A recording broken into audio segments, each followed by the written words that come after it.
Bullet গেমে কিংবদন্তি Magnus কার্লসেনকে হারিয়ে শিরোনামে আসেন রায়ান রশিদ মুগ্ধ। বাংলাদেশে এই খুদে দাবাড়ু আবারও শিরোনামে, তবে এবার পৃষ্ঠপোষকতার অভাবে বিদেশে খেলতে না যেতে পারার কারণে।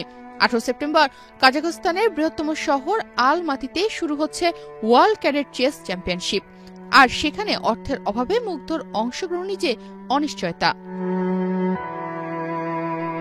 3 বছর বয়স থেকেই দাবা খেলা শুরু করে মুগ্ধ। এত অল্প বয়সে কিভাবে দাবা খেলায় মজেছেন মুগ্ধ?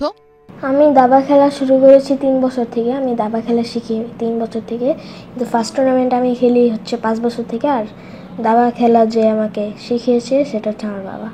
অনূর্ধ্ব 10 বছর বিভাগে টানা 3 বারের জাতীয় চ্যাম্পিয়ন রায়ান রশিদ মুগ্ধর এ আসরে অংশগ্রহণ করার কথা। আসরে খেলার যোগ্যতা আছে, অংশগ্রহণের জন্য নিবন্ধনও করা হয়েছে। বিপত্তি বাধে আনুষঙ্গিক ব্যয়ের ইস্যুতে। এ কারণে প্রতিভাবান এ দাবাড়ুর কাজাখস্তান যাত্রা অনিশ্চিত। রায়ান রশিদ মুগ্ধ 8 বছর বয়সে কিরগিজস্তানে অনুষ্ঠিত ওয়েস্টার্ন এশিয়ান ইউথ চেস চ্যাম্পিয়নশিপে অনূর্ধ্ব 10 বিভাগে ব্রোঞ্জ পদক জিতেছে। ওয়ার্ল্ড ক্যাডেট চেস চ্যাম্পিয়নশিপে অংশগ্রহণ করতে পারলে সেরাদের কাতারে থাকবেন বলেই জানান মুগ্ধ। আমি যেটা খেলবো সেটা হচ্ছে ওয়ার্ল্ড ক্যাডেট চেস চ্যাম্পিয়নশিপ 2025, আর আমি ওইখানে ভালো খেলে 3rd, 2nd, 1st হতে চাই, আর ক্যান্ডিডেট মাস্টার হওয়ার জন্য টাইটেল।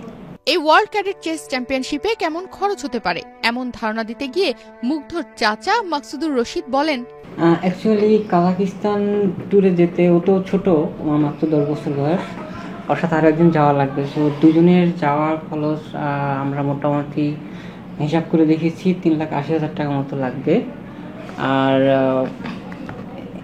এটা হলেই হচ্ছে আপাতত।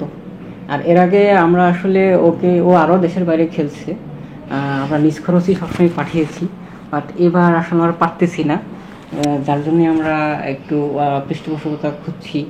যদি একটা স্পন্সর পাওয়া যায় তাহলে হয়তো ও এখানে যেতে পারবে আর কি। মুগ্ধদের স্বপ্ন পূরণ হোক।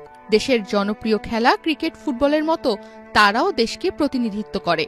মুগ্ধদের স্বপ্ন দেশকে সর্বোচ্চ জায়গায় প্রতিনিধিত্ব করা, কিন্তু বড় বাধা টাকা।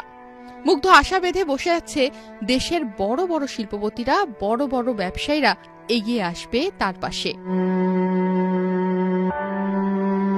তনিমা রহমান, বাংলাদেশ প্রতিদিন।